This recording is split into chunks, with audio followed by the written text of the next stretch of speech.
இந்த நல்ல மாதத்திலே தேவன் நமக்கு கொடுத்திருக்கிற ஒரு வாக்குத்தத்தம்.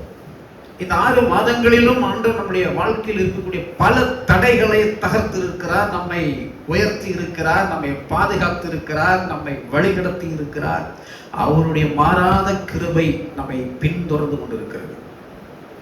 உலகத்திலே பல்வேறு இயற்கை சூழல் நிலைமைகள் மாறின சூழலிலும், பல்வேறு மேலை நாடுகளில் வெயில் தாக்கங்களில் இன்றைக்கும் ஆயிரக்கணக்கான மக்கள் மரித்துக் கொண்டிருக்கும் சூழலிலும், மழை வெள்ளத்தில் பாதிக்கப்பட்டு பல நாடுகள் அவதியுறும் நிலையிலும், பல கொள்ளை நோயுடைய தாக்கங்களில் பலர் மரித்துக் கொண்டிருக்கும் சூழலிலும் நம்மை கிருபையாய் நடத்தி வருகிற தேவன் இன்றைக்கும் நம்மை நடத்தி கொண்டிருக்கிறார், இனியும் நடத்துவார். அல்லேலூயா. அவருடைய நாமத்திற்கே, பரிசுத்த நாமத்திற்கே மகிமை உண்டாகட்டும்.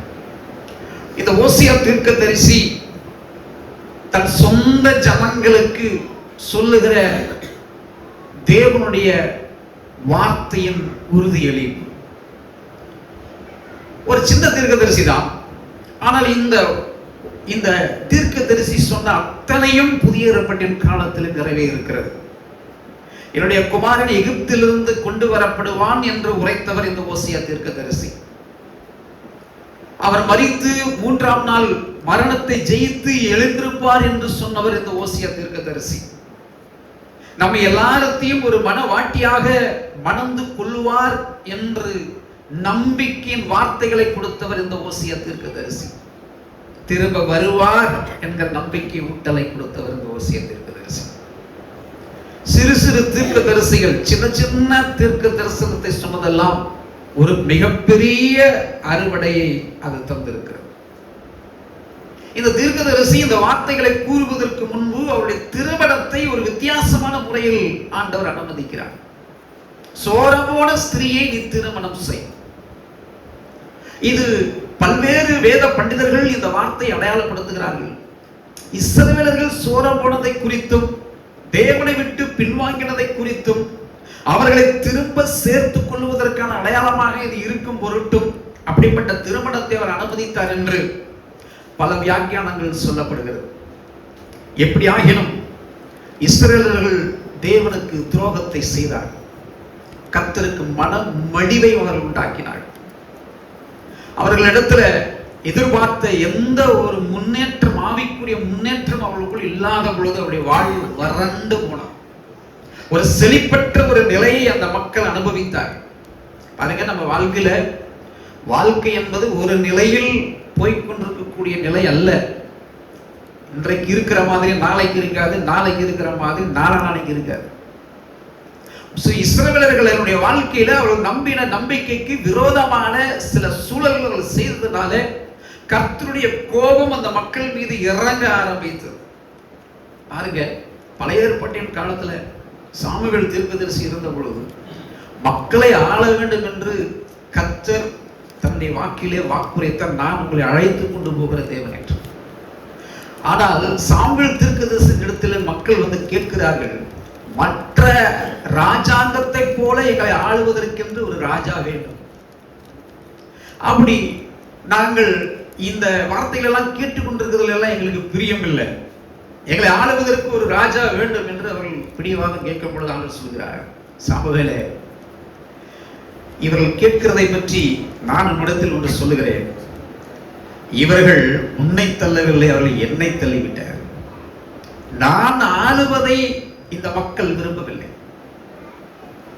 அன்றைக்கு இருந்து அந்த ஜென்ம சுபாவம் தொடர்ந்து பிரயாணித்து இந்த மக்களுக்குள்ளே வரும் பொழுது இவர்கள் தேவன் ஆளுகை செய்கிறதை விரும்பாமல் கானான் தேசத்திற்குள்ளே குடிபெயர்ந்ததற்கு பின்பும் அந்த தேசத்துடைய வழிபாடுகள், அந்த தேசத்தில் இருக்கக்கூடிய அரசியல் அமைப்பு முறைகள், அந்த ராஜாக்களின் மீது வைக்கப்பட்ட நம்பிக்கையின் நிமித்தம் தேவனை அவர்கள் மறந்து போனார்கள். மறந்ததினாலே ஆண்டவர் அதை நினைப்பூட்டுகிறார். ஓசியா 4ஆம் அதிகாரத்திற்குள்ளே கவனத்தை திருப்புவோம். அங்கே அவர்கள் எப்படியெல்லாம் நடந்து கொண்டார்கள் என்பதை பார்ப்போம். 4ஆம் அதிகாரம் 6வது வசனம். என் ஜனங்கள் அறிவில்லாமையினால் சங்கரமாகிறார்கள், ஆசாரியனாய் இராதபடிக்கு நானும் உன்னை வெறுத்து விடுவேன். முதல்ல அந்த மக்கள் செய்த மிகப்பெரிய ஒரு தவறு, வேதத்தை அவர்கள் மறந்து போனார். வேதத்தை வாசிப்பதை மறந்து போன இந்த மக்களுக்கு எழுதி கொடுத்தார்.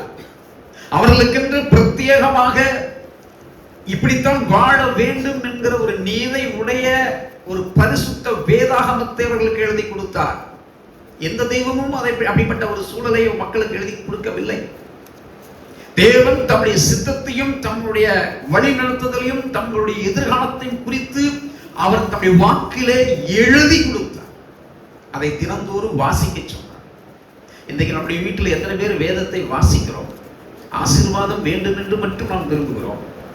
அப்படி குடும்பம் என்னைக்கு கஷ்டப்பட்டுறக்கூடாது, என்னைக்கு தாழ்ந்து போயிடக்கூடாது, நம்முடைய நிலைமை என்னைக்கு சோரம் போயிடக்கூடாதுன்னு நினைக்கிறேன்னா, வேதத்தை மறந்த நிலையில வாழ்க்கையில் ஒரு முன்னேற்றம் மட்டும் வரணும்னு நினைச்சிட்டு இருந்தீங்கன்னா அந்த முன்னேற்றம் வருவதற்கான வாய்ப்புகள் சற்றளவேனும் சாத்தியமில்லை. தயவு செய்து உங்களுடைய வாழ்க்கையில நீங்கள் இந்த மக்களை போல நீங்கள் செய்கிறதை போல யோசிக்காம வேதத்தை நேசி, வேதத்தை வாசி, வேதத்தை நேசி. ஒரு ஸ்டேட்மெண்ட் நம்முடைய மனசுல வைக்கணும்.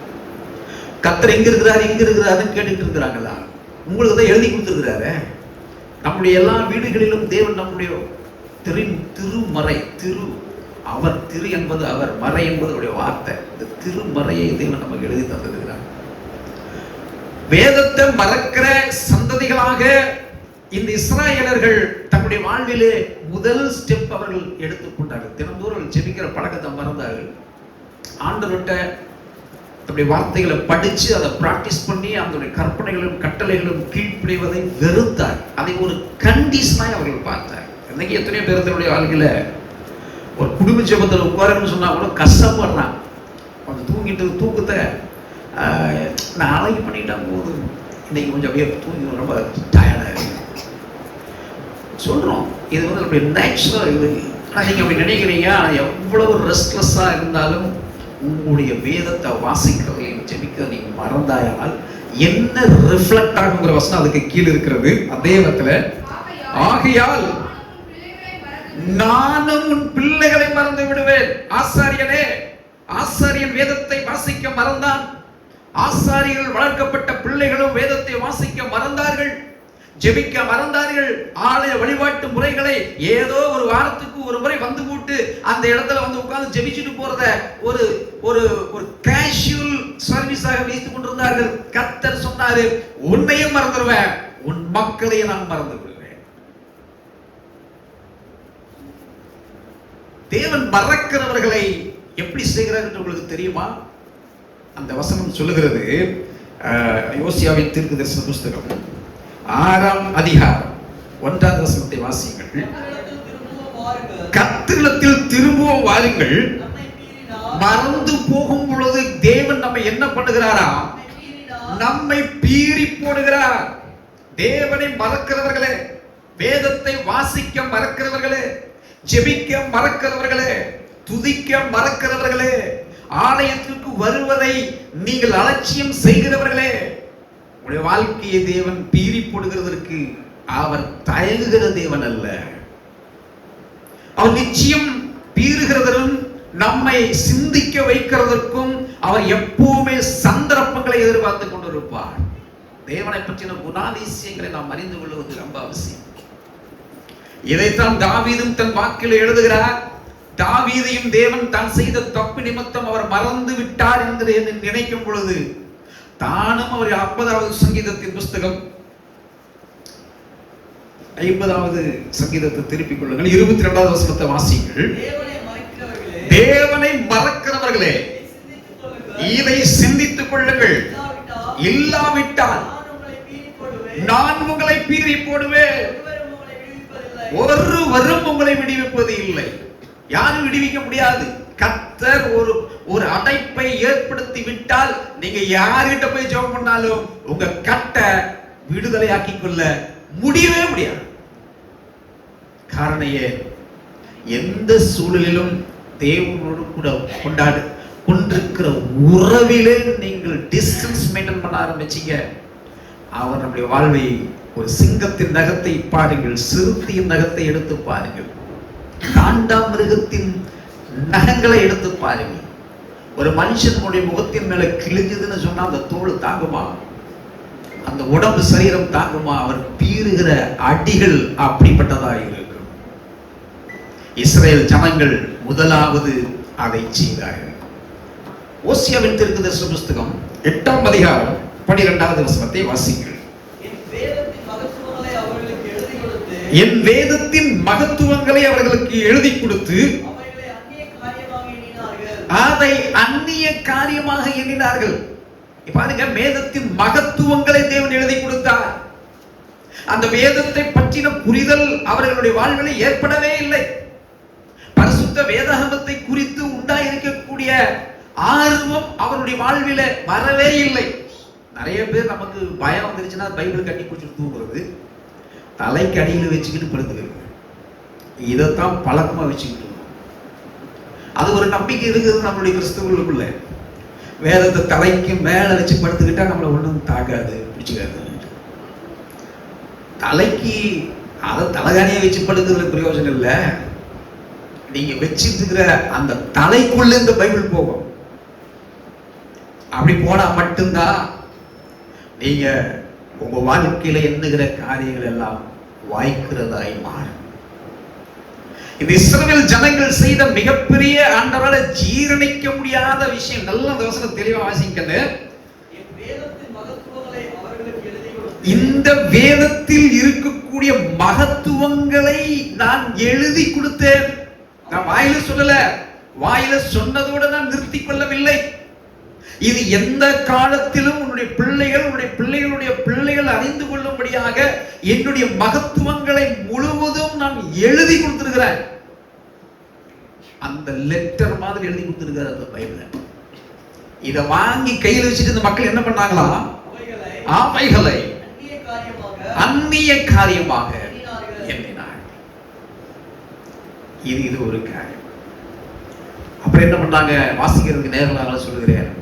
ஆண்டவரை மறந்து அவர்கள் விக்கிரக தொழுகைக்கு முழுவதுமாக மாறி போனார்கள். தேவனுடைய கோபம் வர ஆரம்பித்தது. அந்த கோபத்திலும் தேவன் தம்முடைய இரக்கத்தை வெளிப்படுத்த ஆரம்பித்தார். காரணம் ஏன் தெரியுமா?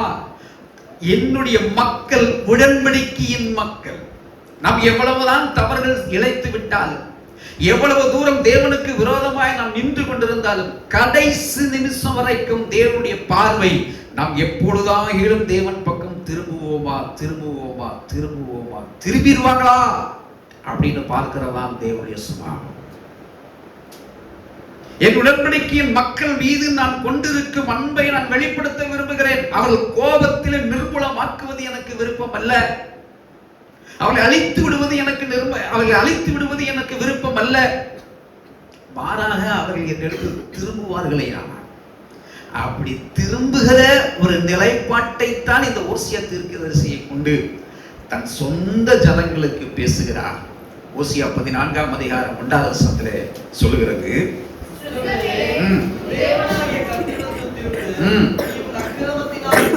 உன் தேவனாகிய கர்த்தரிடத்துல நீ திரும்ப. மனுஷனிடத்தில் திரும்புகிறது அல்ல, மனுஷனை நம்புகிறது அல்ல.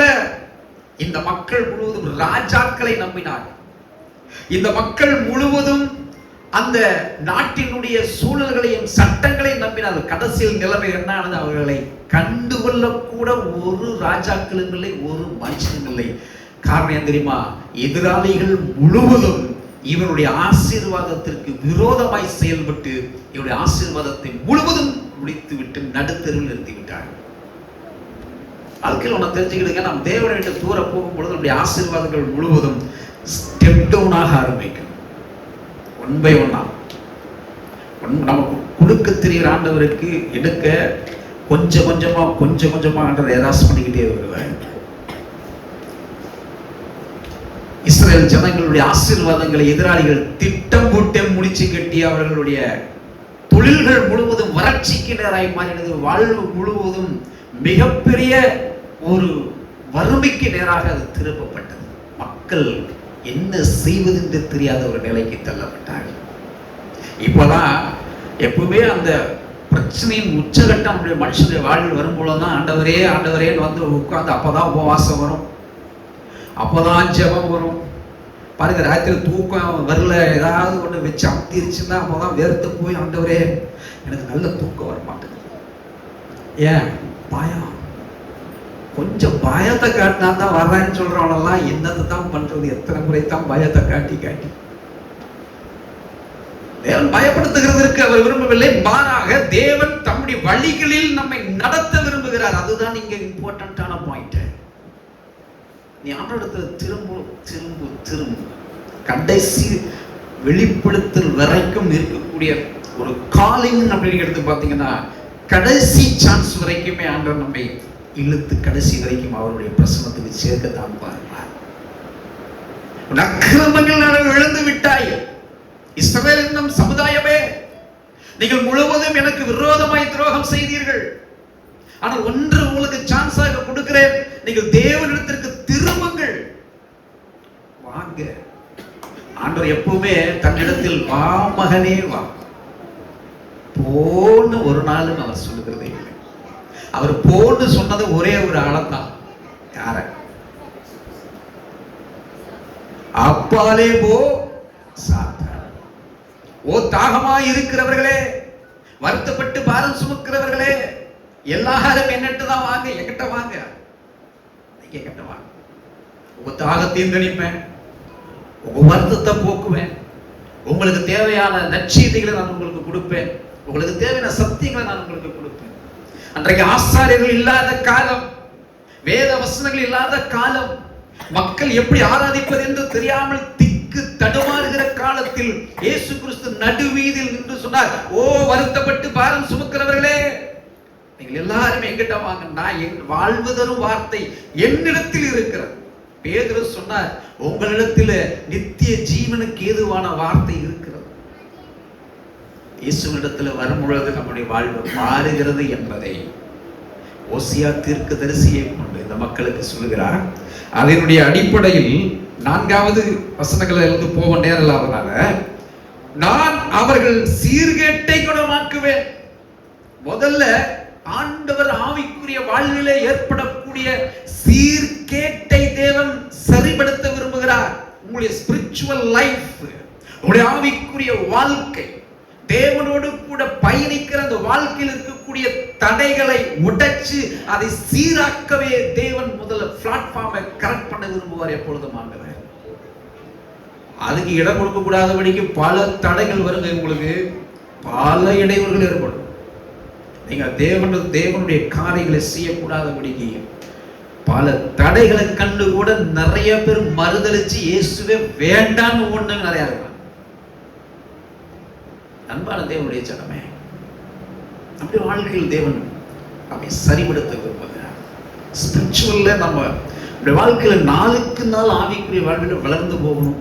நம்முடைய வளர்ச்சி சோர்ந்து போகக்கூடாது, இறங்கி போகக்கூடாது. ஆலயத்துக்கு வரத முடக்காதீங்க. நான் திரும்ப சொல்லுகிறேன், நீங்கள் வேதத்தை மறந்தாலும், தேவனை ஆராதிப்பதிலே நிர்விசாரம் காட்டினாலும், உங்களுடைய வாழ்க்கையில கர்த்தருக்குரிய இம்பார்ட்டன்ஸ் 2வதாக தெரிகிறது என்று கர்த்தர் பார்த்தாலோ, அவரை நம்மை மறந்து விடுவார், நம்மை பீறி போடுவார். திரும்ப அவரை அழைத்து சமாதானப்படுத்துகிறதுக்கு காலங்கள் எடுக்கும். நம் கைகளில் தந்திருக்கக்கூடிய இந்த திருச்சபையினுடைய பொறுப்பு ஊழியம் செய்கிறவர்களோடு மட்டும் அல்ல. இங்க இருக்கக்கூடிய நீங்கள் ஒவ்வொருவரும் நீங்கள் பொறுப்பாளிகள் தான். இங்க இருக்கக்கூடிய நீங்கள் ஒவ்வொருவரும் இயேசு கிறிஸ்துவின் ரத்தத்தினாலே சம்பாதிக்கப்பட்ட கர்த்தருடைய அசெட். நீங்க தேவனுடைய சொத்து. அப்படி இருக்கும்போது அவர் சம்பாதித்திருக்கக்கூடிய ஆடுகளை அவர் எப்படி பார்ப்பாருங்கிறதுக்கான வழிமுறைகளுக்கான இந்த ஓசியத்தை சொல்லிக் கொடுக்கிறார். முதல்ல சீர்கேட்டை குணமாக்குகிறார். 2வது சொல்லுகிறார், அவர்களை மனப்பூர்வமாய் நான் சிநேகிக்க போகிறேன். மனப்பூர்வம். நான் நேசிக்கிறேன்னு ஒருத்தர் நான் வாக்கு கொடுக்கிறேன்னு சொன்னா அதை நான் 2 வகையாக கூட நேசிக்கலாம். நேசிக்கிற மாதிரி நடிக்கலாம். நான் நேசிக்கிறேங்க, அவன் வாய் நிறைய சொல்லிட்டு இந்த பக்கம் வந்துட்டு இவனை யாரையும் நேசிப்பான், இவெல்லாம் ஒரு மனுஷனா, இவெல்லாம் ஒரு மனுஷியா அப்படின்னு என்னால சொல்ல முடியும். ஆனா இன்னொரு முகம் ஒன்று ஆண்டு வைத்திருக்கிறார். எதை பத்தியும் மனசுல பழச பத்தியோ எதை பத்தியும் பேசாம, இல்ல நீ என் சகோதரன், நீ என் சகோதரி, நீ என்னுடைய ஜனம், ஆண்டவர் சீர்கட்ட குணமாக்குறது மட்டும் இல்ல, தன்னுடைய சிநேகத்தை, அன்பை எப்படி கொடுக்குறாரா? மனப்பூர்வமாய் சிநேகிக்க விரும்புகிறார். ஆண்டவரை போல ஒரு நேசிப்பு எவராலையும் கொடுக்க முடியாது. அதனாலதான் இந்த உலகத்திற்குள்ள தன் ஒரே குமாரனை, இவ்வளவா இந்த உலக மக்களை நேசித்து தன் குமாரனை நம்மை மரணத்திலிருந்து விடுதலையாக்குறதற்காக அவர் தம்முடைய குமாரனை கொடுத்தார். That is called agape love, endless love. அதுக்கு ஒரு அந்த அன்புக்கு எந்த ஒரு பொருளையும் கொடுத்து அதுக்கு ஈடு செய்ய முடியாது. மூன்றாவது சொல்லுகிறார், என் கோபம் அவர்களை விட்டு நீங்கிற்று. இது 7வது மாதத்தில் நமக்கு ஆண்டவர் கொடுக்கிற ஒரு பிரீசியஸ் பிளெஸிங்ஸ், ஒரு விலை மதிக்க முடியாத ஆசீர்வாதங்கள். நம்மிடத்துல தேவன் சிநேகிக்க விரும்புகிறார், நம்மை திரும்ப அரவணைத்துக் கொள்ள விரும்புகிறார். நம்ம வேண்டான்னு தேவன் வெறுக்கலைங்கிறதுக்கான அடையாளத்தை தான் இந்த வசனங்கள் நம்மை ஆற்றி தேற்றி கொண்டு இருக்கிறது. நாம் செய்த எந்த தவறுகளும் ஆண்டவரும் கார்மேகத்தை போல மன்னிக்கிறவர்கள், நம்மை திரும்ப திரும்ப புதுப்பிச்சு கொண்டு வருகிறது. அவர் எடுத்துக்கொண்ட இந்த முயற்சி அற்புதமான, அவர் கொடுக்கிற அந்த வார்த்தையின் வாக்களிப்பு, என் கோபம் அவர்களை விட்டு நீங்கிட்டு. நான் இனிமே கோபமா இருக்க மாட்டேன். ஒரு பிள்ளை அப்பாட்ட சண்டை போடும் பொழுது, அம்மாட்ட சண்டை போடும் பொழுது, அந்த கொஞ்ச நேரம் தாங்க அந்த கோபம் இருக்கு. கோபத்துல பயங்கரமா கத்திடுவோம், கடிச்சு வச்சிருவோம், முத்திரிடுவோம், வார்த்தையில எல்லாம் பண்ணி அந்த அடுத்த ஸ்பாட்ல யாராவது அந்த குடும்பத்துக்குள்ள ஒருத்தர் கண்ணீர் விட்டா அடுத்த எல்லாருடைய இதையும் கரைச்சு போயிடுவோம். கோபமாவது ஒன்றாகும். அந்த கண்ணீருக்கு அவ்வளவு பவர் இருக்கு. இஸ்ரவேல் ஜனங்கள் கண்ணீரோட கர்த்தரிடம் திரும்பினார்கள். எவ்வளவு பெரிய கோபமாக இருந்தாலும் தேவனுடைய இருதயத்தை விட்டு அது நீங்கும் என்று தன் வாக்கிலே அவர்களுக்கு கொடுத்தார். இப்பதான் ஒரு வாக்குறுதியை சொல்லுகிறார். 5வது வசனத்தை வாசிங்க. நான் இஸ்ரவேலுக்கு பனியை போல் இருப்பேன், அவன் லீலி புஷ்பத்தை போல மலருவான், லீபனோனை போல வேரூன்றி நிற்பான். இஸ்ரவேலுக்கு நான் பனியாய் இருப்பேன். பனி என்பது எதை பற்றி பேசுகிறது? தேவனுடைய தூய்மை, வெண்மை. அவர் ஒளியில் வாசம் பண்ணுகிற தேவன். மக்கள் இதுவரைக்கும் தேவனை விட்டு தூரமாய் இருந்தவர்களுக்கு தேவன் முதல் வாக்கு பண்ணுகிறார், நான் அவர்களுக்கு பணியாகி இருக்கு. உலகத்தை சிருஷ்டித்த பொழுது மழையே பெய்யலிங்க. செடி கொடியுடைய விதைகள் எல்லாம் ஆண்டவர் அதனதின்படி முளைக்க கிடக்குதுன்னு நல்ல நிலத்துக்குள்ள கிடக்குது. எல்லாமே ஒரு ஒழுங்கின்மையும் வெறுமையுமா இருக்கக்கூடிய அந்த உலகம். மழை பெய்ஞ்சாத்தான் அந்த விதையானது முளைக்கக்கூடிய தரத்தில் இருக்கும் பொழுது, மழைக்கு முன்னே இந்த பூமியை நான் ஆசீர்வதிக்கிறேன்னு சொல்லி ஆண்டவர் செய்த முதல் வேலையே அந்த பனியை பூமியெங்கிலும் முதலாவது நிரப்பினாங்க. பூமியெங்கு மாட்டாங்க. அந்த விதைகள் முழுவதும் தேவனுடைய முதல் தரமான அந்த ஈரத்தை அந்த செடிகள், கொடிகள், விதைகள், மரங்கள் எல்லாம் இழுத்துக் கொண்டன. அதனாலதான் அந்த முதல் ஸ்ட்ரென்த், ஃபர்ஸ்ட் ஸ்ட்ரென்த்தை இழுத்து கொண்ட அந்த பவர் இன்னைக்கு வரைக்கும் அந்த உணவு செடி கொடிகளை அழிக்க முடியாத பலத்தை அந்த விதைகள் இன்றைக்கும் பெற்றிருக்கிறது. ஒரு விதை பாருங்க, மூட்டைக்குள்ள மாச கணக்கில் படுத்துக்கலாம், வறண்டு காஞ்சு போன மாதிரி அந்த விதைகள். அந்த விதையை தூக்கி நீங்க நிலத்துல போட்டீங்கன்னா ஈரப்பட்டா போதும், அது உடனே உயிர் பெற்றுவிடும். தேவன் அதற்கு கொடுத்த முதல் பணி. இந்த இஸ்ரவேல் ஜனங்கள் அப்படிப்பட்ட ஒரு நிலையில் அவர்கள் இருந்தார்கள். செய்த விவசாயங்கள் முழுவதும் எல்லாம் ஃப்ளாப், பெரிய நஷ்டம். நிறைய விளைச்சல உழுது விவசாயம் செய்து நிறைய பலன் வரும் என்று காத்திருக்கும் பொழுது கொஞ்சமாய் அறுத்து கஷ்டப்பட்டு கொண்டிருந்த நிலையில அந்த மக்களுக்கு ஆண்டவர் வாக்கு பண்ணுகிறார், நான் அவர்களுக்கு பணியாயிருப்பேன். இரண்டாவது, அந்த பணியினுடைய அர்த்தம் ஐக்கியத்தை வெளிப்படுத்துகிறது. நாம் வாசித்த சங்கீத பாடல் 133 அதில் சொல்லப்பட்டிருக்கிறது, வாசியுங்கள். ஒரு வித்து வாசம் பண்ணுகிறது, எத்தனை நன்மையும் எத்தனை இன்பமானது.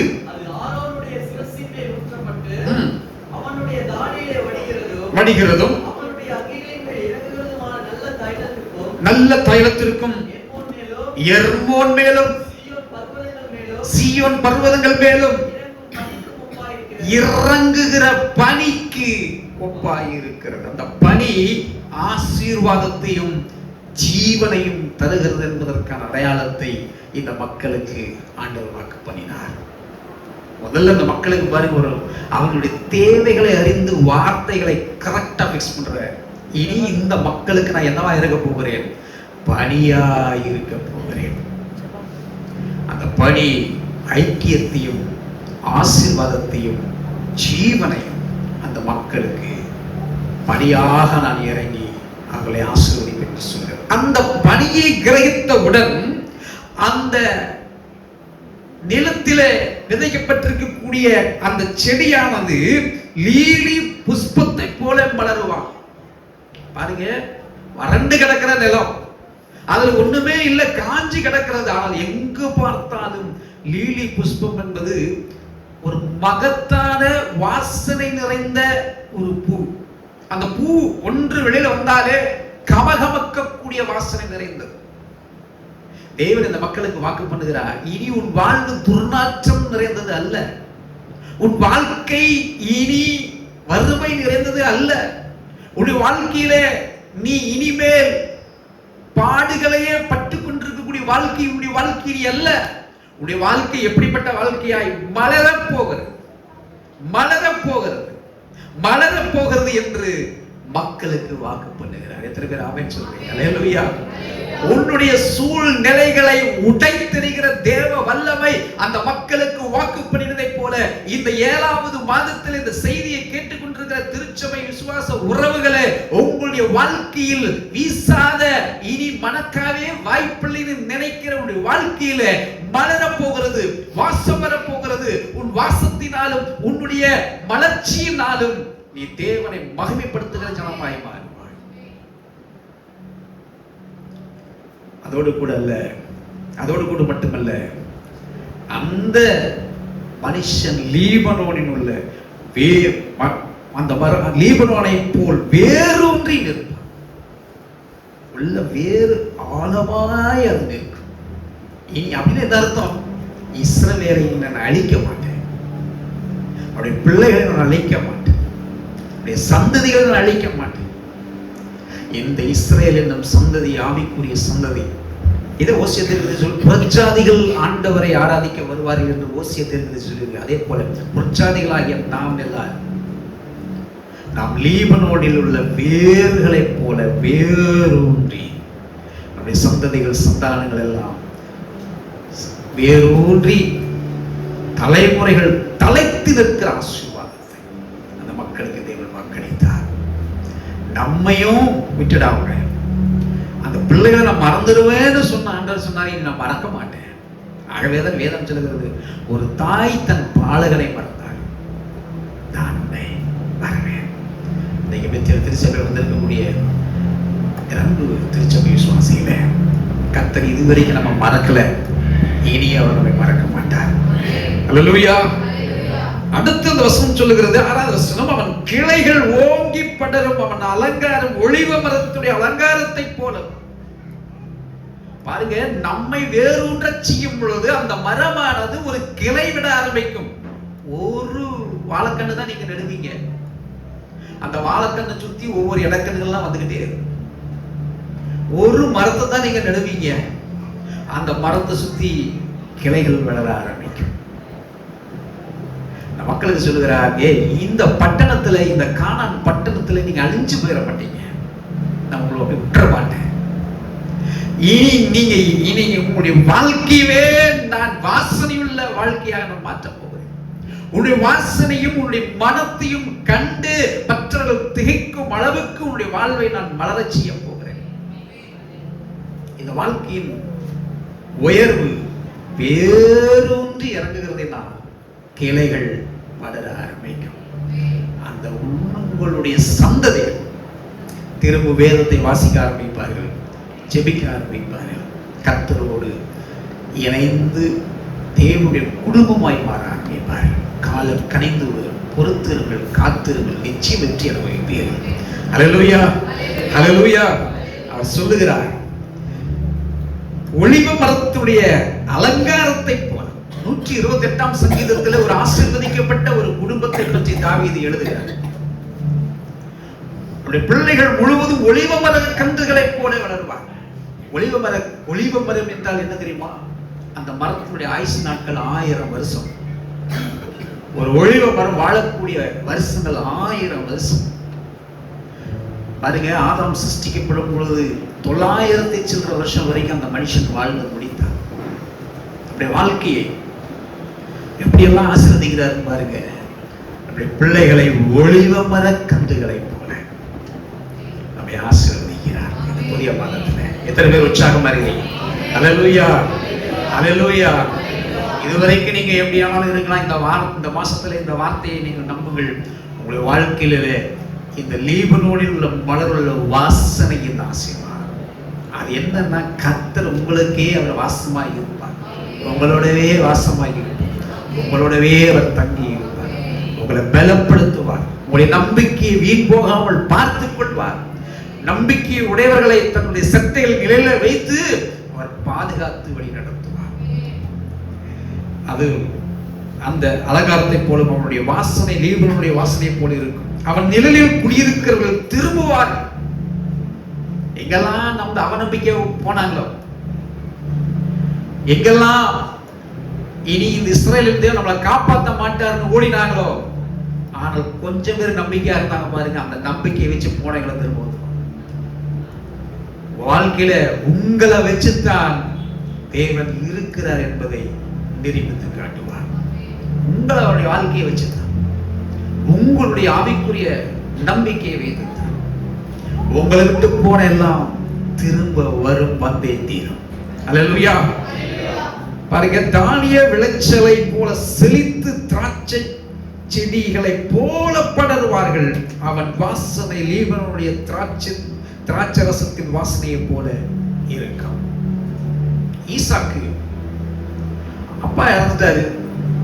அதுக்கப்புறம் அந்த பட்டணத்தை விட்டு என்ன பண்றதுன்னு தெரியாத போகும் பொழுது, அந்த பட்டணம் முழுவதும் மழை இல்லாத ஒரு சூழல், வறட்சி மிகுந்த ஒரு தேசத்துல ஆண்டவர் மேல ஒரு நம்பிக்கை வச்சு விவசாயம் செய்யறாங்க. இதுதான் பாருங்க, மற்ற மக்கள் ஈசாக்கை பார்க்கும் பொழுது இவன் ஒரு முட்டா பையன், மழை இல்ல, விவசாயம் பண்றதுக்கான வாய்ப்பு இல்ல, எதை நம்பி இந்த ஈசாக்கு நிலத்தை குடைஞ்சுக்கிட்டு இருக்கிறான்?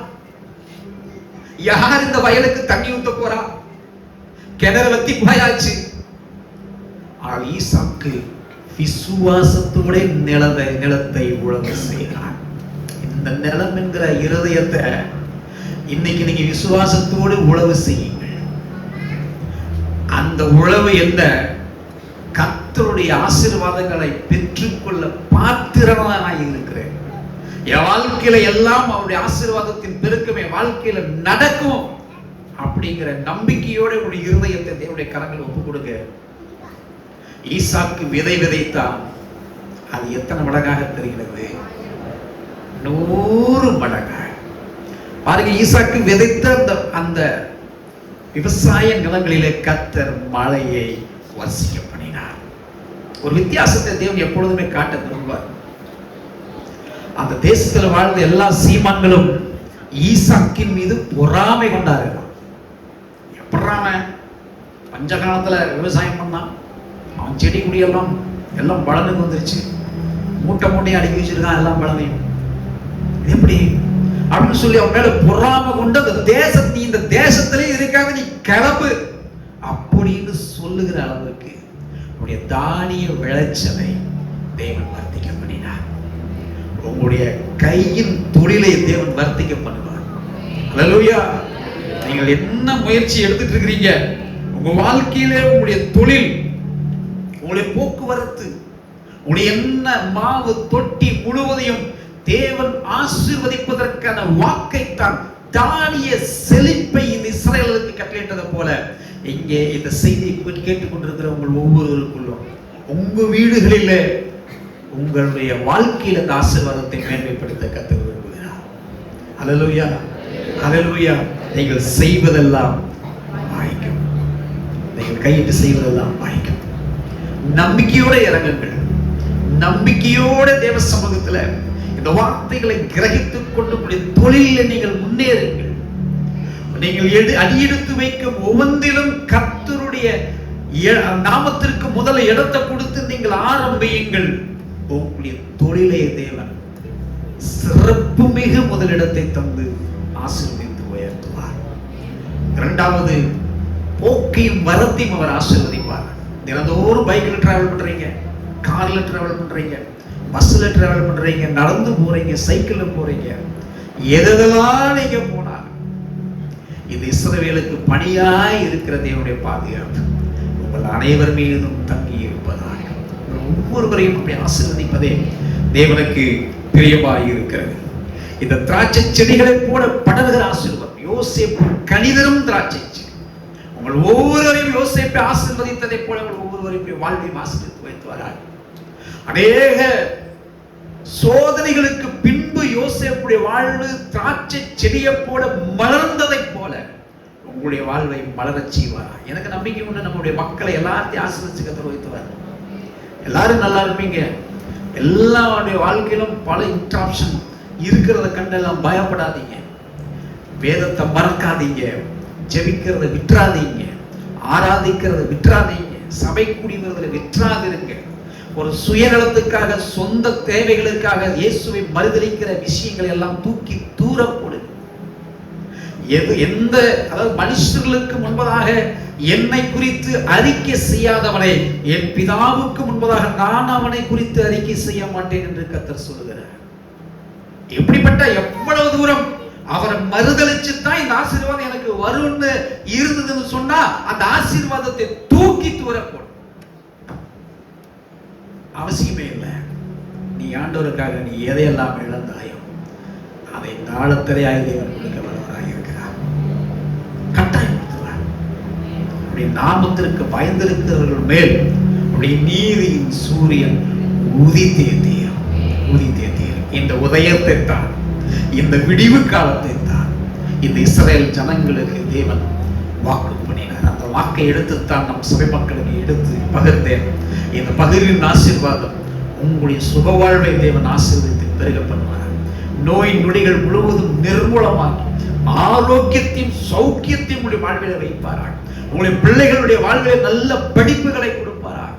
எதிர்காலம் பழமையாய் மாறுவதற்குரிய ஆசீர்வாத திட்டங்களை உங்களுக்கு கொடுத்து கர்த்தரோடு பயணிக்கிற நல்ல விசுவாசிகளாக உங்களை ஏற்படுத்துவாராக. உங்களை கிறிஸ்துவின் ரத்தத்தினாலே மூடி மறைத்து இந்த வாக்கை எல்லாரும் சேர்ந்து வாசித்து நாம் முடிப்போம். அந்த 5வது வசனத்தை எல்லாரும் வாசிக்கலாம். நான் இஸ்ரவேலுக்கு கனியை போல இருப்பேன். அவன் லீலி புஷ்பத்தை போல் மலரும், லீபனோனை போல் வேரூன்றி நிற்பான். அவன் கிளைகள் ஓங்கி படரும். அவன் அலங்காரம் ஒளிவு மரத்தினுடைய அலங்காரத்தை போல, அவனுடைய வாசனை லீபனோனுடைய வாசனையை போல் இருக்கும். அவன் நிழலில் குடியிருக்கிறவர்கள் திரும்புவார்.